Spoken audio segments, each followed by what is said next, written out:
Gene, and then Shipley. Hey, Jay, can you hear me? Yes, sir. Yes, we got you. In the NFL rankings right now, you guys are lowest in percentage for running the ball. I know some of that is a function of fourth quarter being behind, but is that a concern for you? Yeah, for sure. That's every week our design is to go in there and run the football, pound the football.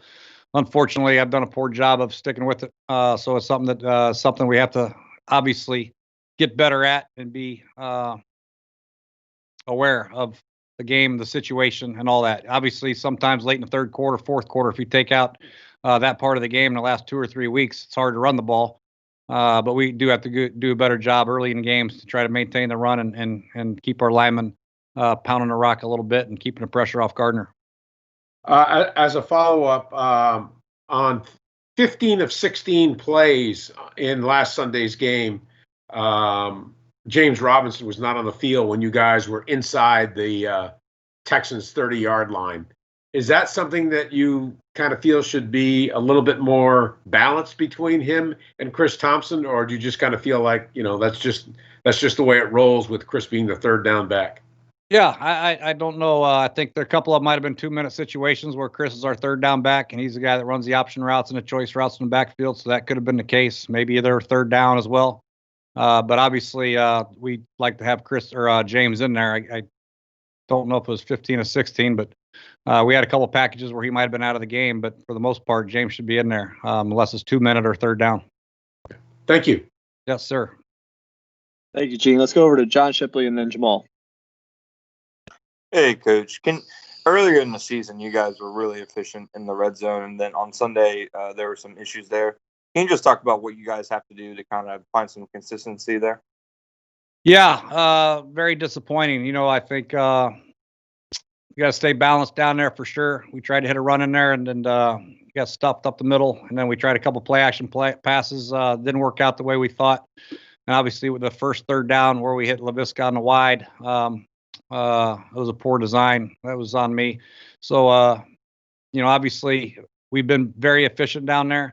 It gets tough down there a lot of times. Some of these defenses, they got the edges secure. They got the safety down there. It's hard to run the ball. They're in jam fronts. You want to try to throw it a little bit, but we do have to do a better job of trying to pound it in there like we did against Miami. Obviously, James scored 3 times against Tennessee. So that'll be a focal point. But we also, there's some looks that are very good to throw the ball. We got to win our one-on-one matchups. We got to throw the ball out there in tight windows and make some plays. Didn't happen for us on Sunday, obviously. Thanks, Coach. Thanks, Shipley. Let's go Jamal and then Jordan. Hey, Coach. Gardner's been sacked 16 times this year so far.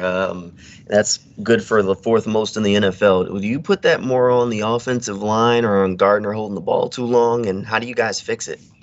Yeah, there's a combination of things. Some of them were protection based. We blocked the wrong guy occasionally. Some of them, Gardner held the ball probably too long, trying to make something happen. You look at the first third down of the game last week. He scrambled out of there. We didn't get anybody open. He tried to buy some time and got tackled for a 1-yard loss or what have you by Cunningham. So there are some of those instances where he's trying to make something happen outside the pocket. But, it's a combination. Sometimes receivers maybe not getting open. Sometimes it's line related.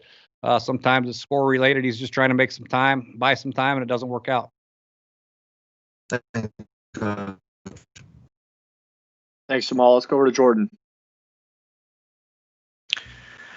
Hey, Coach. Wondering if you guys look at the efficiency stats from receivers in terms of like catch rate and things of that nature, and if that affects how you game plan and how you want to get the ball out to your certain guys. Yeah, that's the benefit of having a training camp or OTAs and all that stuff. You really get to know as a coordinator who's the most consistent in that regard as far as getting open and separating in man coverage. Some of our zone coverages, obviously they're coverage dependent where the ball should go. But the man matchups, you try to match your best player against their player. Sometimes your best player gets their best player and they feel good about it. Sometimes they can double your best player. Other people have to win. So it's a combination of things. I feel good about all our guys in the matchups. You have to as a play caller. But obviously there will be times we try to maybe work DJ in a one-on-one, or maybe get our back on a linebacker if we like that matchup, or maybe get Keelan on a nickel if we like that matchup. So every week it's going to be dependent on who we're playing, who we want to work. We have to do a better job of that. Thanks. Yes, sir. Thank you, Jordan. Let's do 2 final questions for Coach. Let's go Demetrius and then Shadrick. Hey, Coach. Gardner's thrown the football 40-plus times in the past 4 games. Do you feel like you guys are maybe putting a little bit too much on his plate? Yeah. I think we've won 1 game, and he threw the ball 20 times. We're really probably about 27 or 28 times because he had a couple scrambles in there and a couple sacks. So that's the ideal number for us. Unfortunately, score related, we weren't good enough on offense in the first 2 or 3 quarters to keep the game close where we didn't have to throw the ball. I feel like against Cincinnati, obviously against Miami, and then last week against Houston, you take a whole quarter out of the game as far as being able to run the football because you're playing behind, you're playing against the clock as well as the other team. That kind of skews the numbers. But in a perfect world, this offense is built on balance, and 25 to 30 times is the target number, in my opinion. Are you guys confident in him enough to where you feel as though he can take over a game and be that guy that if you do need him to throw 40 times, he can lead the team to a victory? Or how do you feel? I think depending on the game situation, sure. I think he can do it without a doubt. But I think every time you throw it, you're taking the ball out of James Robinson's hands, or maybe Laviscus if he's in there, or Chris Thompson. I think we have a pretty good running game as well. So there's a lot of situations and a lot of plays that we have that we like to design for certain guys. And obviously, James running the football is not been used enough for us to be successful, without a doubt. Thanks, Coach. Thanks. Let's go to JP for the last one. Hey, Coach. A question. Obviously, the 4th and 1 play didn't work out how you wanted it to. Do you consider that a gadget play, and more of a big picture look at it? How long does it take to install something like that? And do you have something in your back pocket for a week or 2 and then pull it out at a different time as a play caller? How do you determine when to pull that out and use something like that? Yeah, I had to ask one more question. Yeah, that's a play that I'll lose sleep over for many, many nights, and I regret calling, obviously. And it was a gadget play. We worked on it, really practiced with James, trying to sell it and get James O'Shaughnessy to the corner. We're hoping with the Wildcat formation that they would trigger the corner. They brought the safety out of the boxes, which we knew they would do. Unfortunately, we didn't sell the run good enough, and that was poor coaching on my part. So it wasn't James's fault. It wasn't either James's fault. That was my design fault, but it was something that we saw. Baltimore did a couple Wildcat snaps, direct snapped it to the running back, motioned Lamar out. We felt like we had a pretty good look. Ideally, that's a 3rd and 1 call where you can go for it on 4th down, or maybe 4-minute where you're trying to steal the game. Not a 4th and 1 call. I should have left that in the hands of our offensive lineman and James Robinson, in my opinion, and I regret that dearly, just so you guys know. Is that something, though, do you put something new in every week, or is it? Yeah, we try to get a gadget or 2 in every week. We had the reverse and we had that play. We had another gadget dialed up, but didn't get it called.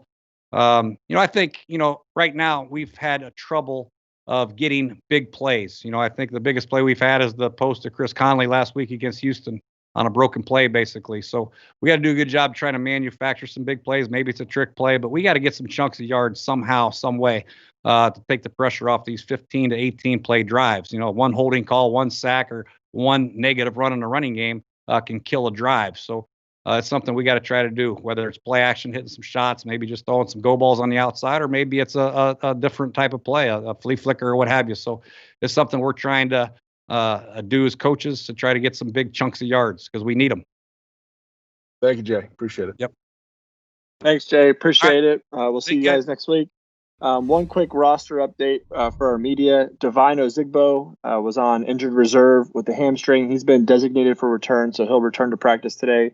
Again, that means that it's the start of the 21-day window for when the team can activate him. So does not count against the 53 right now, but is injured reserve designated for return. We'll see some of you guys at practice shortly. Thank you.